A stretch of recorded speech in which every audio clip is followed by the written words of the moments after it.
उमा भाई, अगले महीने से धुलाई और खाने का काम थोड़ा बढ़ जाएगा। सास ससुर साथ रहने आ रहे हैं। आपके पास काम ज़्यादा हो तो किरण को बोल देना, वो कर ले। वो कहाँ से कर लेगी मैडम, अगले महीने ही तो उसकी लगन है। उसकी क्या, किरण का भी रिश्ता तय हो गया? कब? पिछले साल ही तो बड़ी बेटी मंजू की शादी की है। मैं हैरान थी। अब क्या करें मैडम, बेटियां तो पराए घर जाएंगी ही। हम पिछले महीने ताई सास के गुजर जाने पर गांव गए थे ना, वहीं हमारी एक दूर की चचिया सास ने किरण के लिए रिश्ता सुझाया था। अच्छा, फिर मैं उत्सुक थी। फिर क्या, उसके थोड़े दिनों बाद ही हमने आपसे दोबारा छुट्टी ली थी ना। हमें ससुराल की शादी में मायरा भरने जाना था। बस वही शादी में ही वो लड़के वाले मिल गए और किरण की बात पक्की कराई। अच्छा, मैंने गहरी सांस ली। जरा चाय चढ़ा दे, सिर दुख रहा है। तू भी पी लेना। वैसे लड़का करता क्या है? बिजली विभाग में लाइनमैन है। किरण की शादी के बाद भी घरों में काम करेगी। अब ये तो उसके ससुराल वाले जाने, करवाएंगे तो कर लेगी। चाय छान कर उसने मुझे पकड़ा दी थी और बर्तन धोकर जमा दिए थे। मुझसे बातें करते हुए एक क्षण के लिए भी उसके हाथ नहीं रुके थे। उमा बाई चली गई थी। मैं सोच के अथाह सागर में गोते लगाने लगी। चाय का कप खाली हो गया। कानों में एक शायरी सरगोशी कर उठी।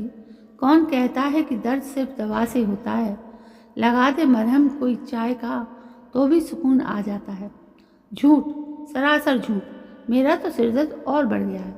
एक और उमाबाई है जिसने 2 साल में 2 शादियाँ निपटा दी, वो भी चेहरे पर बिना किसी शिकन के। यहाँ तक कि मुझे ही पता नहीं लगा, जबकि रोज ही माँ बेटी 2 बार आकर काम कर जाती हैं। और एक मैं हूँ, बेटा 30 का होने जा रहा है। आकाश पाताल एक कर लेने के बाद भी उसके लिए एक आदर्श सुयोग कन्या नहीं ढूंढ पा रही हूँ। रिश्तेदारों पड़ोसियों द्वारा सुझाए गए रिश्ते पसंद नहीं आए तो हमने मैट्रिमोनियल साइट का सहारा लिया। वहाँ हजारों की तादाद में विवाह योग्य सजाती लड़कियाँ देख मुझे आस बंधी कि मेरे घर भी जब एक सुकन्या का पदार्पण हो जाएगा। बेटे की मदद से फ़ोटो वगैरह छांट कर उसका एक अच्छा सा प्रोफाइल बनाया और अपलोड कर दिया। ऐसा लगा मानो कोई किला फतेह कर लिया हो। वाकई इतने दिन तक के सफ़र में ही मुझे एड़ी चोटी का पसीना याद आ गया था। सबसे श्रम साध्य और दुरूह कार्य था बेटी को शादी के लिए मनाना। समझ नहीं आता था इस जेएनजी का शादी नामक संस्था से 36 का आंकड़ा क्यों बनता जा रहा है। बेटा हो चाहे बेटी, सबको कैरियर की पड़ी और शादी बच्चे उन्हें इस समय में सबसे बड़े स्पीड ब्रेकर लगते हैं। यानी क्या क्या कह समझाकर हमें उसे शादी के लिए तैयार करना पड़ा। मसलन, तुम्हें ना सही हमें बहू की जरूरत। तुम्हारी उम्र नहीं हो रही पर हमारी सास ससुर बनने की उम्र निकली जा रही। मम्मा, बुढ़ापा उम्र से नहीं सोच से मापना चाहिए और इस पैमाने पर आप अभी बहुत यंग हैं। समय के साथ आप ओल्ड नहीं लग रही, तब कर गोल्ड हो रही हैं। मैंने यहाँ तक कह दिया किसी भी वय जाति शहर व्यवसाय से चले पर लड़की होनी चाहिए। मन में डर भी बैठ गया था कि आजकल तो समलैंगिक विवाह भी आम हो गए हैं, कहीं वो दिन ना देखना पड़ जाए। बेटा पिघल गया। मम्मा, जरूरत से ज़्यादा सोचकर हम ऐसी समस्याएं खड़ी कर लेते हैं जो हैं ही नहीं। मैं गे नहीं हूँ। हमने इतने में ही राहत की सांस ली। अभी इतने एडवांस जो नहीं हो पाए हैं हम। खैर, बेटे का प्रोफाइल अपलोड करते ही लगा अब शादी की तैयारी शुरू कर देनी चाहिए। फिर सोचा जब इतना संयम रखा है तो थोड़ा और रख लेते हैं। एक बार लड़की फाइनल हो जाए, आजकल तो इतने वेडिंग प्लानर है, इतना बढ़िया प्रबंध हो जाता है कि घर की शादी में भी मेहमान जैसी फीलिंग आती है। मैंने बड़े उत्साह से लड़कियों के प्रोफाइल देखना शुरू किया। रात दिन मोबाइल में नजरें गड़ाए रहने से चश्मे का नंबर और बढ़ गया। मैं जो लड़कियां शॉर्ट लिस्ट करती वे बेटे को पसंद नहीं आती और जो वो शॉर्ट लिस्ट करता मुझे नहीं जम रही थी। मैंने यहाँ भी सरेंडर कर दिया। लड़की के साथ रहना तुझे है तो तू ही सेलेक्ट कर, इंटरेस्ट भी तू ही भेज, एक्सेप्ट भी तू ही कर, डिक्लाइन भी तू ही कर। फिर आप क्या करोगे? प्रोफाइल बनवाया तो आपने है ना, सेलेक्ट करने में मदद कर दूंगी। ठीक है, पर इससे बड़ा एक काम और है। पेरेंट्स के कॉल्स आपको संभालने होंगे, मैं वो हैंडल नहीं कर सकता। कुछ कॉल संभालते ही मुझे समझ आ गया कि ये काम आसान नहीं, खासकर तब जब बेटा ये कहते हुए मुझे कॉल थमा दे कि आप बात करो, उधर लड़की की मम्मी है, और फिर इशारे में मुझे ये भी समझाए कि उसे ये शादी नहीं करनी है। तू ऐसा कर, पैसा जमा करवा कर खुद पेड मेंबर बन जा और जो तुझे पसंद है उसी से बात कर ले। मैंने सुझाया, मुझे कोई पसंद नहीं है और सच तो ये है कि मुझे अभी शादी ही नहीं करनी है। वो फिर फैल गया। बेटे के जवाब से मेरे रहे सही हौसले भी पस्त हो गए। ऐसा लगा मानो मैं अभी रेस के बिगनिंग पॉइंट पर ही खड़ी हूँ। भागना अभी शुरू ही नहीं किया है। नहीं नहीं ठीक है, मैं संभाल लूँगी, तो तू अपना ऑफिस का काम दे। मैंने कुछ और शॉर्ट लिस्ट की, वीकेंड पर फ्री होकर तब देख लेना। मैंने किसी तरह बात संभाली। रिश्तेदार पड़ोसी और आग में घी डालते। अभी तो तेरा बेटा वर्क फ्रॉम होम कर रहा है, अच्छा मौका है, फटाफट लड़की देकर निपटा दे। कहीं और नौकरी करने जाए इससे पहले ही इसे 1 से 2 कर दे। मैं क्या कहती, मेरा बस चलता तो 2 क्या 3 करके भेजती। इधर उस समय से मुझे उसका मैट्रिमोनियल साइट से भी मोह भंग होता नजर आने लगा। कई कई दिनों तक साइट ही नहीं खुलती। सप्ताह के 5 दिन तो वो वर्क प्रेशर का बहाना देता और वीकेंड में वो कहीं ना कहीं निकल जाता। कभी किसी दोस्त का बर्थडे, कभी साइट सीजिंग, कभी दोस्त की बहन की शादी। एक दिन मैं फट गई, तू इतना सोशल कब से हो गया? पहले तो घर की लोकल शादियों में भी जाने से कतराता था और अब दोस्त की बहन की शादी के लिए 4-4 दिनों के लिए शहर से बाहर चला जाता है। शादी में ढेर सारे काम होते हैं ना मम्मा। दोस्त को शॉपिंग, कैटरिंग, डीजे फाइनल करने आदि कामों में मेरी मदद की ज़रूरत थी। अब आप बताओ कैसे इनका करता।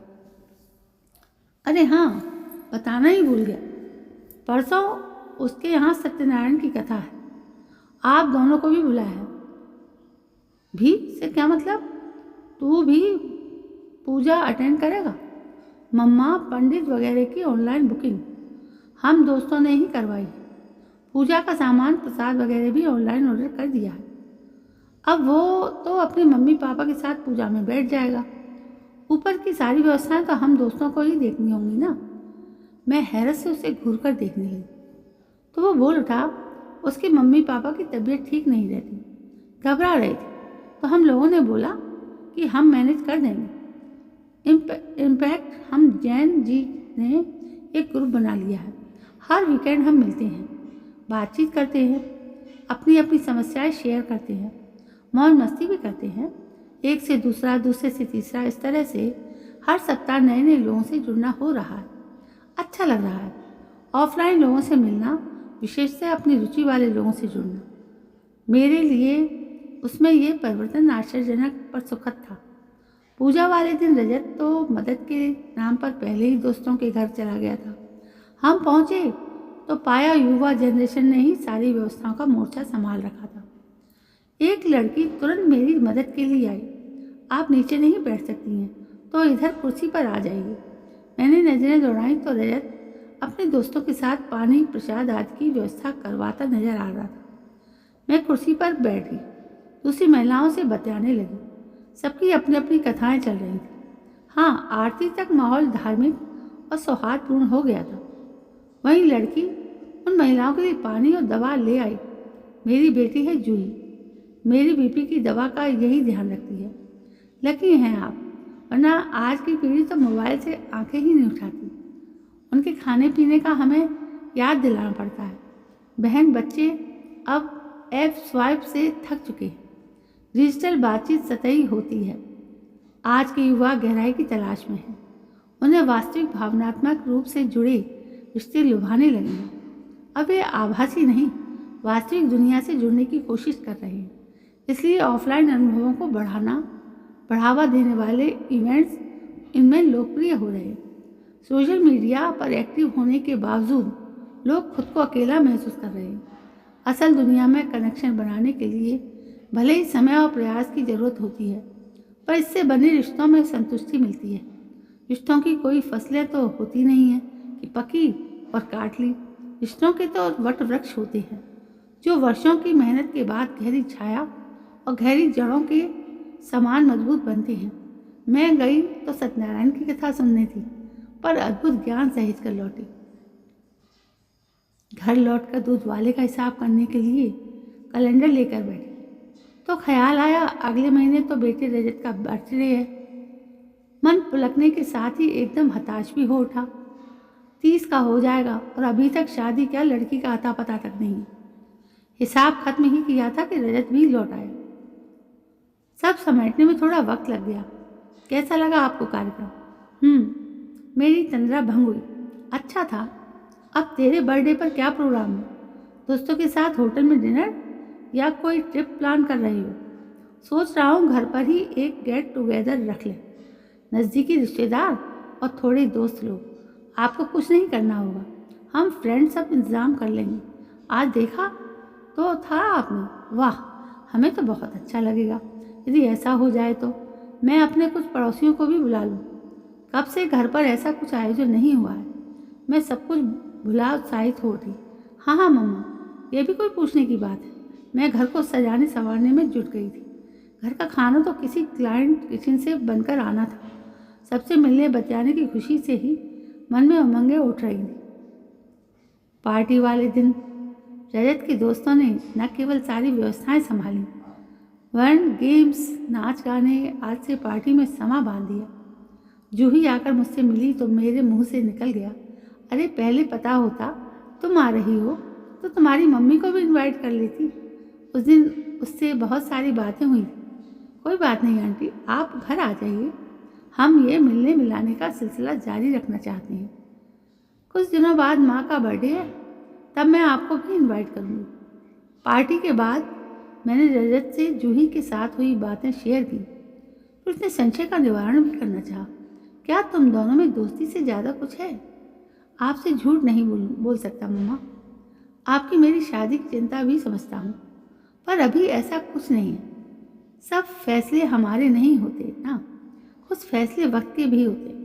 बस समान सोच और समान रुचि ने हमारे बीच दोस्ती की नींव रख दी है। मुझे ऑफलाइन बने रिश्ते ऑनलाइन से कीमती लगने लगे हैं। मैं अब सोच समझकर और उद्देश्य के साथ रिश्ता बनाना चाहता हूँ। मुझे असली जुड़ाव चाहिए, सिर्फ विकल्प नहीं। किसी से रूबरू मिलकर ही उसकी पृष्ठभूमि के बारे में बेहतर तरीके से जाना जा सकता है। रिश्ते के लिए माहौल बनाना जरूरी है। मैं खुद में परिवर्तन महसूस कर रहा हूँ। अब मैं जिंदगी में मिले किसी भी रिजेक्शन को दिल से नहीं लेता, बल्कि जितने ज़्यादा रिजेक्शन उतना कम दर्द और उतना ज़्यादा आत्मविश्वास महसूस करता हूँ। आप सही कहते हो, फ़ोन में व्यस्त रहने, ईयरबड्स लगाकर घूमने से किसी से जुड़ना मुश्किल है। खुद को बेहतर तरीके से पेश करके ही हम किसी का ध्यान आकर्षित कर सकते हैं। ये सब हालांकि आपके ज़माने की बातें हैं, पर मुझे इनकी आज के समय में बहुत अहमियत समझ में आ रही है। जड़ों से जुड़ाव हमेशा भरोसा देता है और आत्मसंतुष्टि भी। मेरा बरसों का अनुभव मेरी वाणी में मुखर हो उठा था। मेरे कानों में शादी की शहनाइयाँ बजने लगी थी और आंखें खुशी से चमक उठी थी। तो दोस्तों, ये थी एक कहानी जो आपको पसंद आई होगी। इसे लाइक, शेयर, कमेंट जरूर करें और मेरे चैनल को सब्सक्राइब करना ना भूलें। कल मैं फिर हाजिर होती हूँ एक नई कहानी को लेकर आपके समक्ष। तब तक के लिए जय हिंद, वंदे मातरम।